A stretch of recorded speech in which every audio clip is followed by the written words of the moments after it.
Okay, here's the beginning of part one of how to build a song. And this is the song In a Real World, one of our course projects. So I opened up a session here. It's a default template I made. Some of the track names are irrelevant, but I have a plug-in chain on some of the audio tracks. De-esser, Renaissance EQ, and compressor. So I was working from an audio demo that someone sent me on this, and that'll come up later. I'm going to follow the undo history, which you can see here. This shows everything that was done in the project. But I'm going to start with how I began with the drums. Let me move some of these out of the way. So I opened up our Superior Drummer software. And here's a good example of how to use MIDI, because this is underneath the hood. I'll go into this in detail. But I called up a basic drum set, and then I went into the Grooves panel, and I auditioned patterns that I thought might work. I wrote down here what pattern I use, because it gets really overwhelming if you have several. I went into the New York Avatar series of samples. I'm not going to go into this in detail in this video. I knew that the tempo was straight, and I ultimately selected Song 1, Variation 2. So here's Song 1. I went to the closed hi-hat variations, and what did I say? Variation 2. And I auditioned it. And I thought this really fit the song pretty well. So I stopped that, and then let me position this properly. I dragged it in to my sequence. Let me get this back up, and this is how Superior Drummer works. And I dragged it into the beginning position, and lo and behold, you can see what it is. It's a MIDI file. And if we click up our MIDI editor, you can see what these patterns are. That's a hi-hat, half open hi-hat, snare, kick. And so this is arranged so you get exactly a 1-bar pattern. Oops, why is it not playing? Because I don't have it play enabled. Let's try that again. I'll bring up the MIDI. You'll see it play.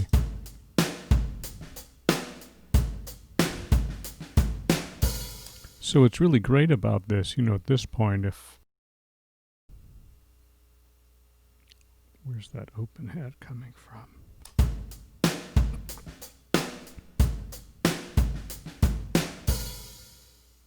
Oh, it's down here lower. It's off the screen. I'm so enlarged, but my view there. So anyway, like if I didn't like that, I could just get rid of it, right? I'll undo that, but you really have a lot of editing control working with MIDI notes for your drums. Moving on, I eventually tried some other patterns. Back in, I brought in the demo at the bottom. I'll play that. Let me turn the beat off. This is what...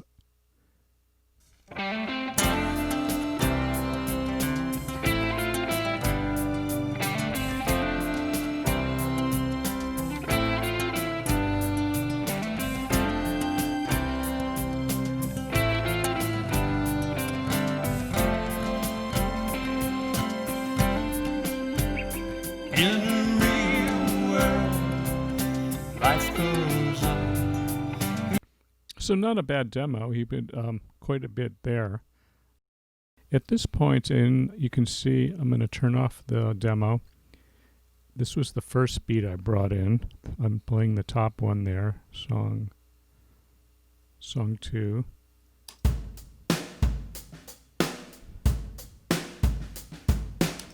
And this is a second one I liked.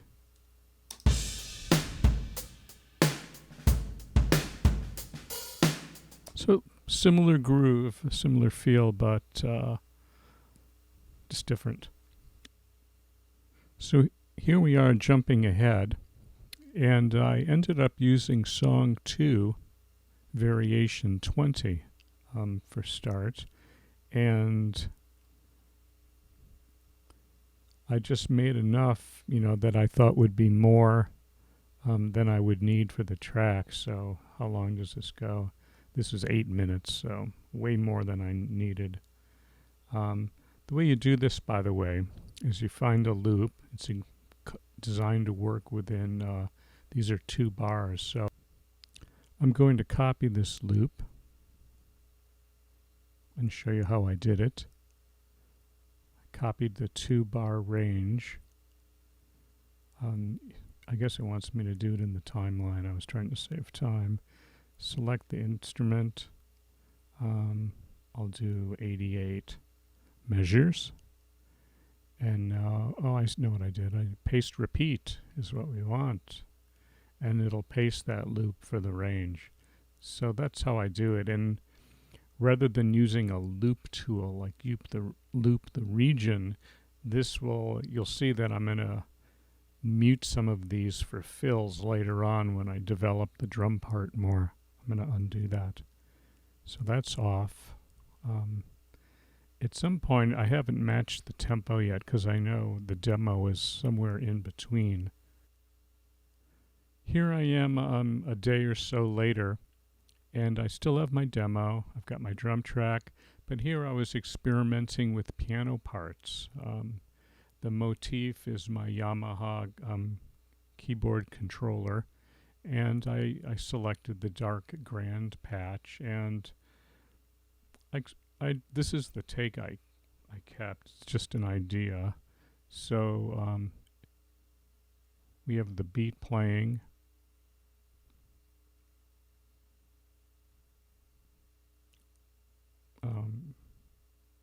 Yeah, that's right. Playing the superior drummer.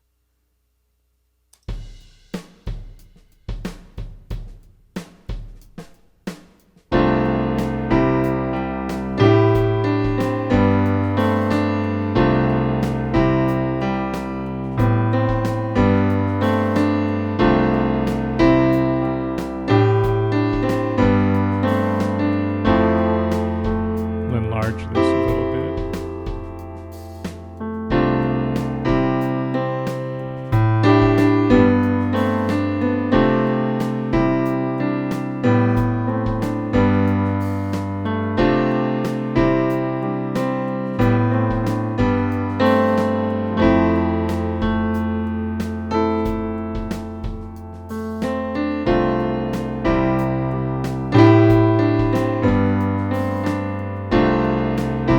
So what's great about MIDI, and I do it first, is let's say I make a mistake and I hit a bad note here. I can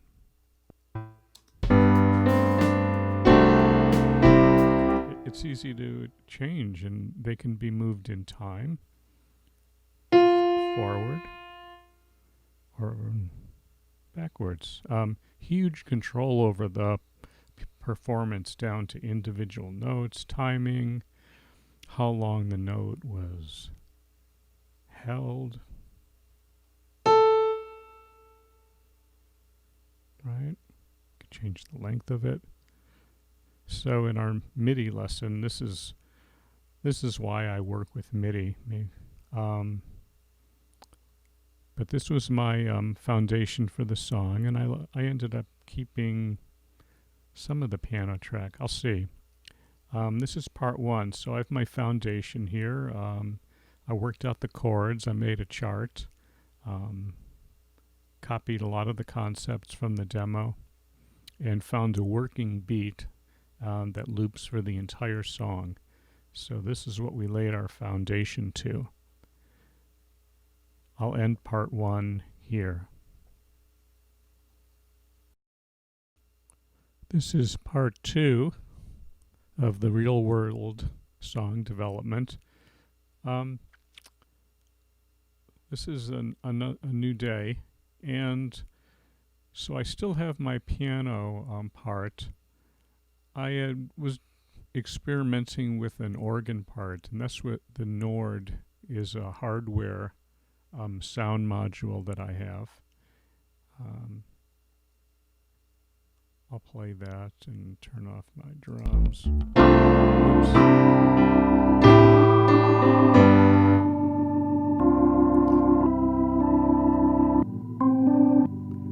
I think I abandoned that. So anyway, I was trying out some ideas here. I did put down a bass part. MM is my Music Man electric bass.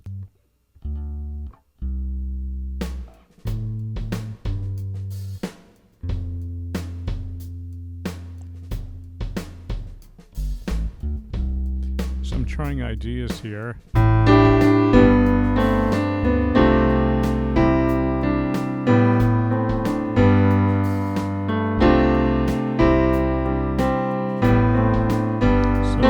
The bass. This is kind of interesting here. I was telling Greg that we thought he might need a bridge. Again, here's a bridge idea that I had.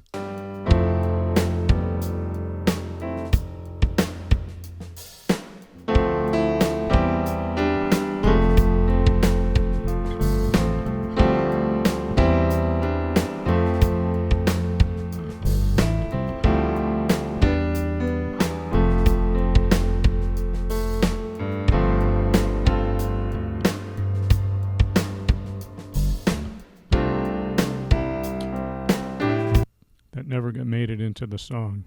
So here we're trying ideas. We expanded another one of the drum beats. The original one too. Let's see which one we ended up with.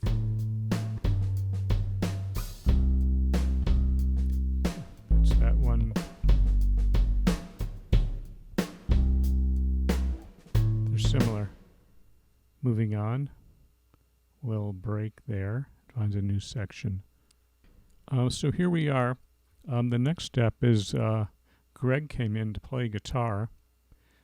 I set up 2 inputs, recorded in stereo. The neck I used a Neumann U87, and on the sound hole I used the AKG 414. And he played the song. I won't play the whole thing. But he was playing just to the drum beat on this. I'm sure I took out the piano since it's incomplete still at this early stage. So he just had this as a count in.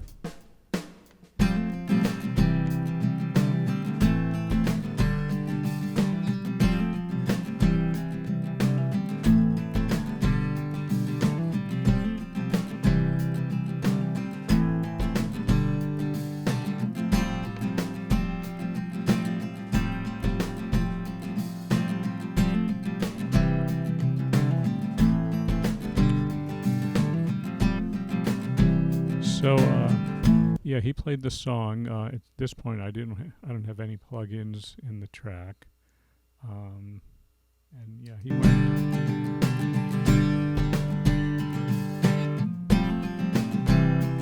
So that's our guitar track. Here's our next step. I am looking back at this.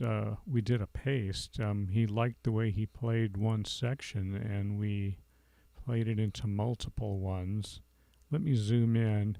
At this point also I place markers in the timeline so I know where I am.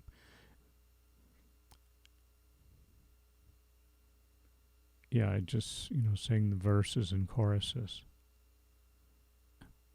At this point, Greg put down a vocal track. I'm not sure which one we used at this point, but yeah, he... In a real world, life goes on. In a real world, people stay strong. Yeah, so he sang... The virus died.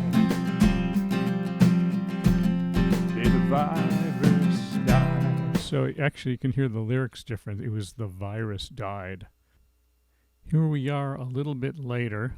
So now we have two more guitar parts that we recorded. Again, U87 on the neck.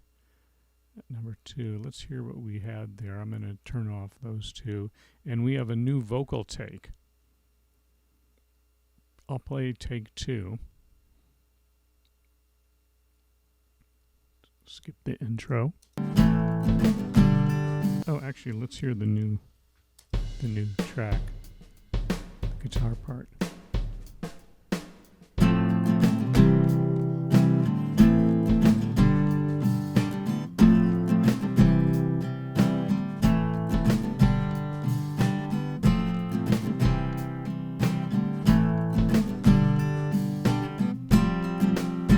Here's the original track.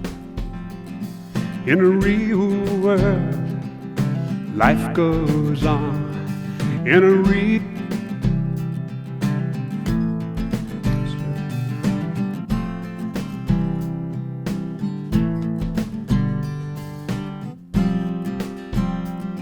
Sound pretty similar, really.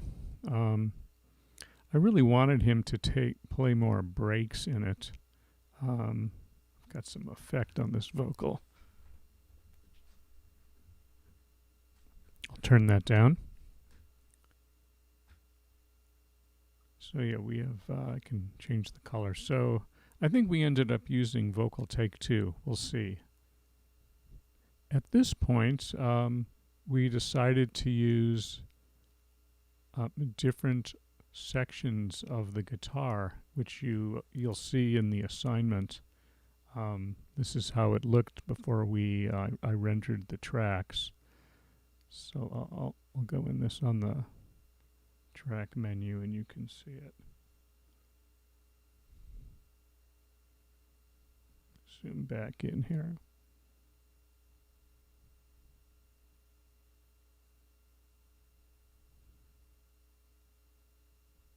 There we go. So these top ones, here I'll hide the other ones. So this is the stereo pair of the second take that we used on the intro. So the verses we used track 2, chorus we used this track, the bridge we used that. You can see how we end up with a grid the way it comes in. And I probably did some sort of blending here. Not sure if I did that at this point. No, not yet. But see if that's pretty smooth.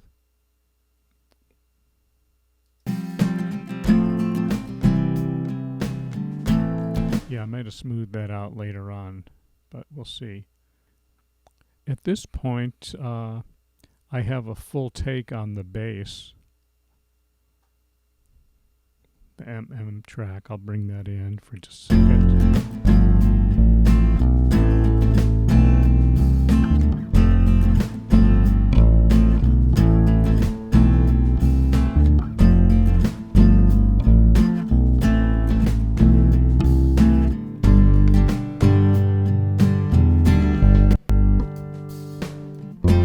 I had a loop there, I'm not sure why. I will cut that before this. So at this point, we're back in. We have the vocal there. You can see the grid of our guitars. Zoom in a little bit more. And at this point, I have a full take on the Music Man bass. Let me see what I did. We're using drum track, the song 2.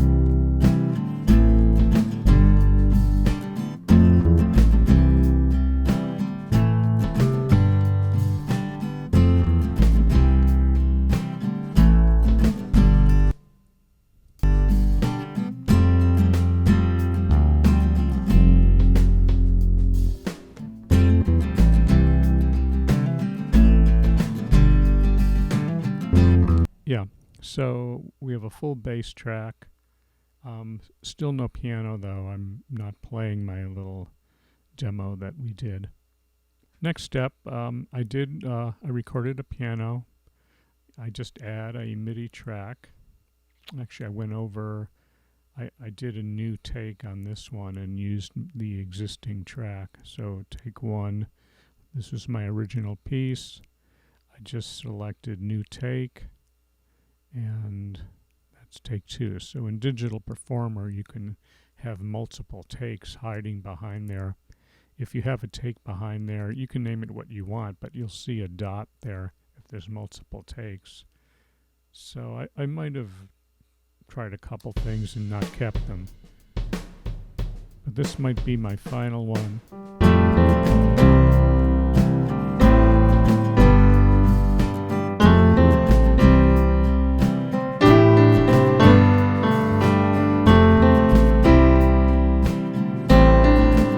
Yeah, so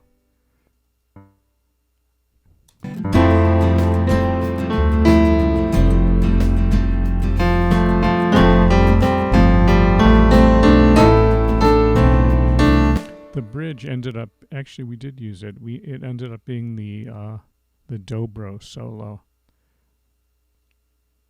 At this point, we added a ukulele, believe it or not. Here's the part.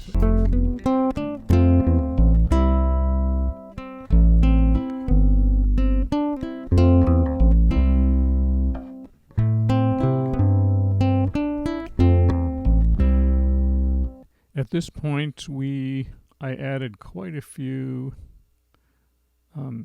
inserts on the mixing board. Just actually not quite a few. What did I do? Just some EQs on a couple things, and we recorded a. Let me pop that out. I could have it separate. So we recorded a reference mix here on this. This is the reference mix.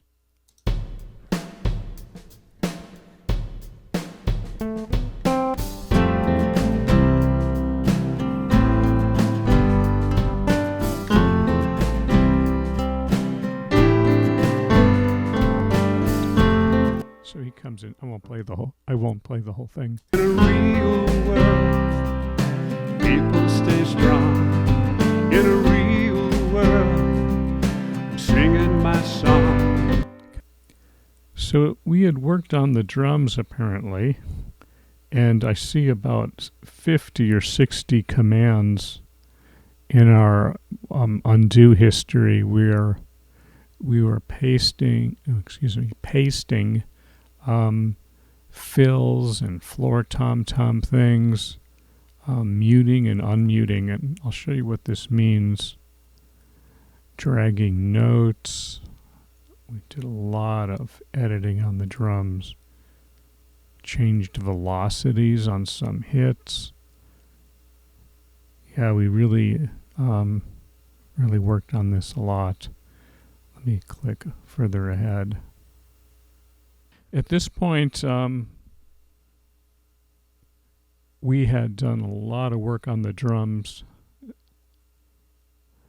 We have just tons of these mute and paste where we were bringing in fill patterns and just drop one in.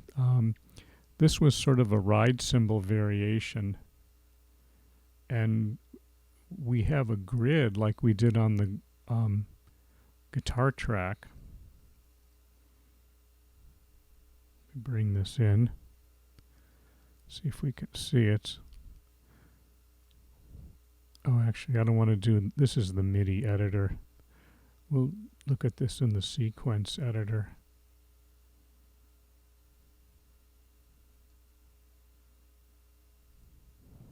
Drag down here, see what we can see.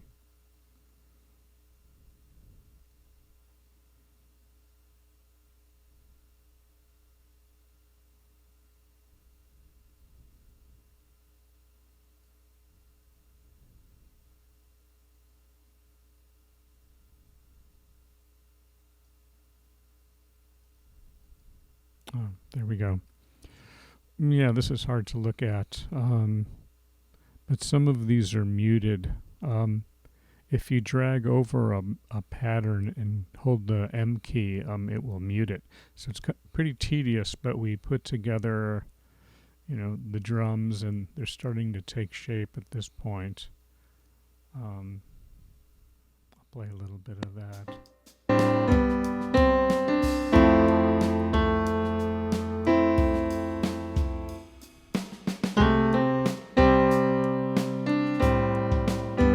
Slight variation in pattern.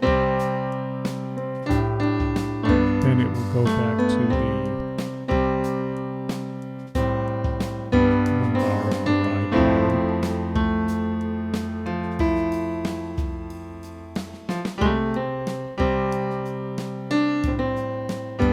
We probably did more with fills later on, but anyway, so we're developing that. Moving on further, at this point we have the real world bass. So this is, I sent the track to Danny M to play fretless bass. So we got his track here, and this is the one we ended up doing. Oh, at the bottom here you can see what I did. I made a mix of the track with no bass and one with the idea of what I wanted him to do. So I sent him those as MP3s. Let's end part 2 here. Here we are for part 3 of the real world. I've brought in from our undo history. I see there was dragging effects and inserts, so I was EQing things for a while. So here Kelly, the lady singer, came in and did her first track. Here, I'll make it like a brighter color. That's her. This is what we had at this point.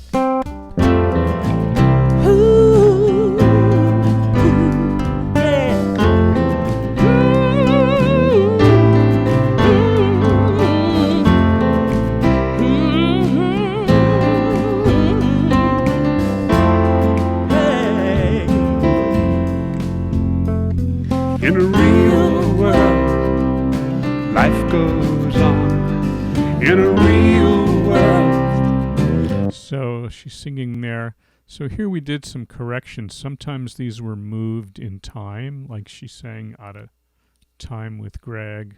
She might have punched in on it, but we have all these little edits in it. Actually, it's not that much. But she went to the end of the song. And we all will remember the day that the virus died. The day that the virus died. So we're still singing virus there. Okay, picking this up, I see we just, we opened up Kelly 2, and she has another part. In a real world, life goes on. In a real world. Back in here, I'm looking at the undo history. So I was just looking at the last take of Kelly 1. Then last take of Kelly 2. We pasted some of it. We did edge edits to smooth things. We did more recording on tracks 1 and 2. And here we added a high part. Split selection, lots of little edits here. We'll look at one of these. I'll bring this up. Oops, wrong way. Yeah, so at this point, you see we're creating this grid. We're punching in all these phrases on the vocals. In a real world, life goes on. in a real world. Okay, and all this stuff was redone, lots of things for timing. The singer, Kelly, was very picky about getting this right, and here you can see how he pieced it together in sections there. So I'm moving down my Unto history. There's probably 100 edits we did on the vocals. I'm dragging things. I'll move ahead to what we recorded on audio 1. Oh, this was an ending vocal, an extra part. Let the virus die. Goodbye, goodbye. We're still singing Virus Died, so this is not, we did fix that later on. So moving down here, I see I recorded the organ, changed velocities, we did more work on drums, so at this point you can see we're doing this time-consuming tweaking on things, changing velocities of drum hits, muting, all these little things go into it. Okay, I'm back in here.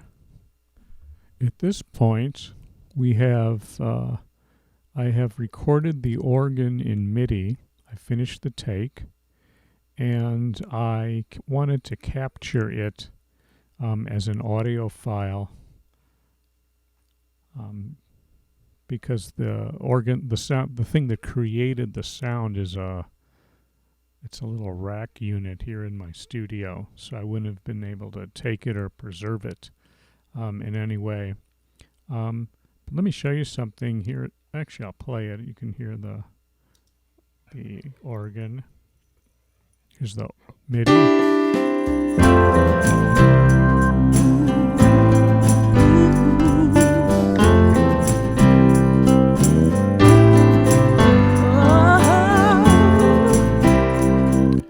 It's all dark because there's so many controllers in the organ track. It's got drawbars, and each drawbar is assigned a MIDI controller number. Here, look at this. I'll highlight the MIDI track, and if we go to the MIDI event list tab, you can see all that gets recorded in the organ track. These are all controller numbers. Some of it is the pedal for the Leslie, which I believe I've talked about, the speaker system. The notes are actually a very small part of it here, like B3, hit with a velocity of 62. Very short note there. But anyway, this is like all the stuff that gets recorded in the track.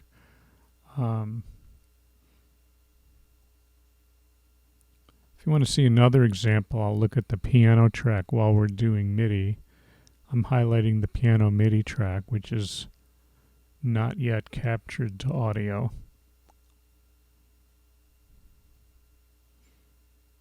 So if we look at this, we see a lot of notes that that are played, and the controller 64 is the pedal on and off.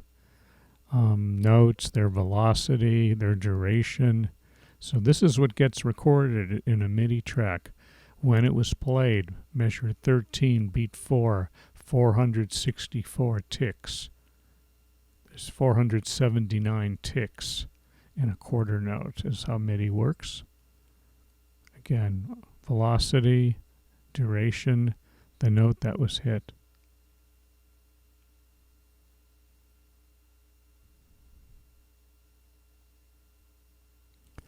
By this time, Kelly has added her full ad-lib part, all the extras, and we're looking pretty done with her.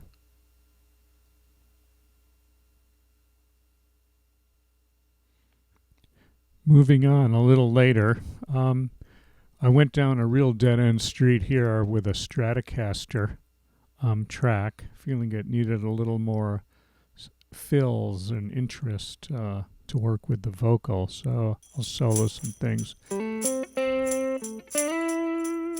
Oh, at this point I recorded a real tambourine. I played that. Let me bring the drums in.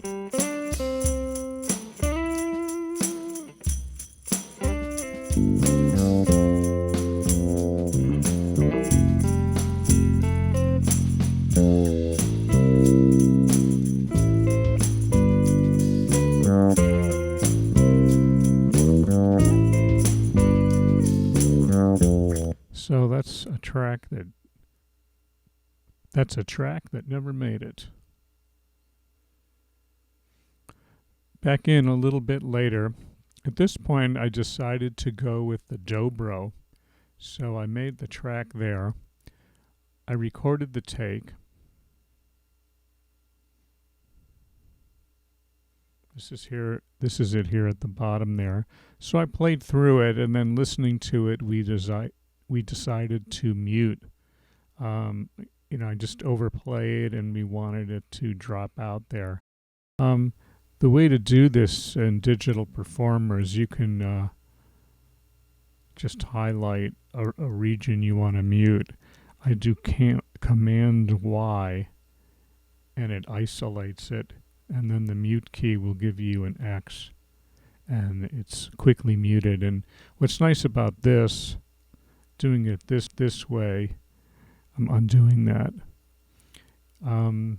You could erase it too, just by hitting the delete key, but you might not know something's there, in case you edge edited it like that. I'm going to undo all that. Bring it all back together.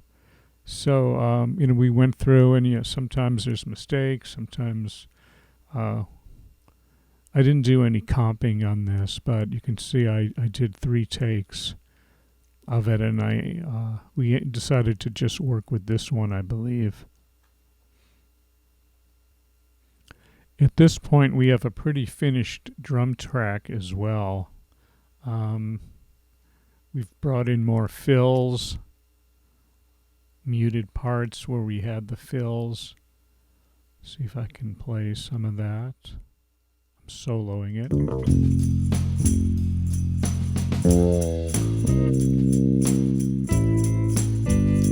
I don't want strats going by this point.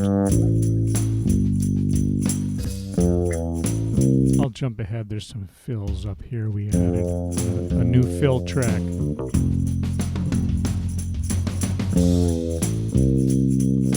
So what you see in the project at this point is the sum of all these drum pieces that we worked on. And we have a grid. This one's playing. We have a fill, so I mute the regular track. It goes on to play, fill. Then it goes to another pattern. So you end up with a grid of the drum parts you want. Here we actually layered that. Let's hear why.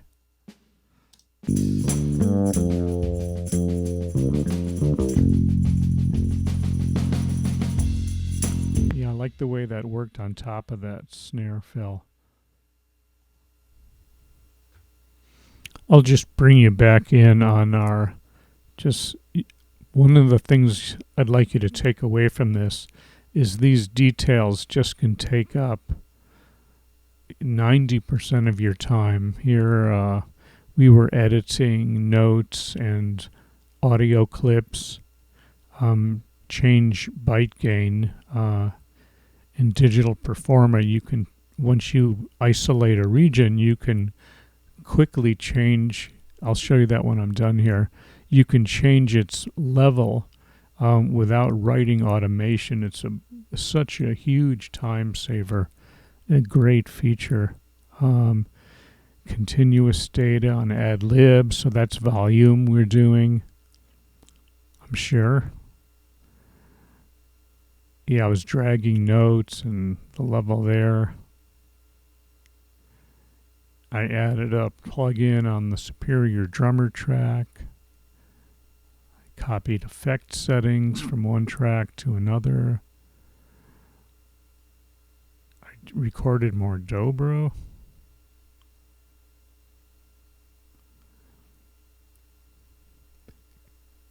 Yeah, more duplicate tracks, edge edits, tons of little edits, like hundreds of little moves we're doing. And here we opened, I spelled this wrong, I opened this to record the new lyric. I just said we can't have virus died in a song. It's just too morbid. So we recorded that on the ending. That'd be one of these.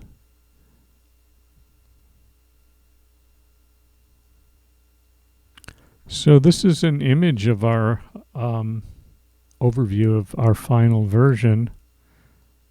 You can see it gets kind of complicated. At the top, we still have our guitars zigzagging through the two parts. Apparently we used vocal 1, not vocal 2. Ukulele's there with some edits. Here's all Kelly's parts. In time, lots of byte volume stuff. Oh, I was going to show you that. So if you click on any sound byte, open it in there, you see like this has nothing done to it, but it does have automation. But if I wanted to tweak this one line, you can go in here and get a fader, boost it down and up. So it's a super fast way to make tweaks. And what's nice about it is the fader won't fight you because of the automation. Moving on to this, I inserted a reverb in a bus. By this time I recorded the piano as an audio track, so it'd be kind of set in stone. Not sure what that is at the end, but it's not part of the song. Not sure what that is. Yeah, my organ audio. This is what we ended up with, the dobro track. Sections muted. Extra patterns at the end that I never got rid of. Tambourine. This is some drum parts. And this is my final mix that I captured. So anyway, I hope you got something out of this. This is how we built the song, and I've highlighted some of the major stages. But yeah, one step at a time.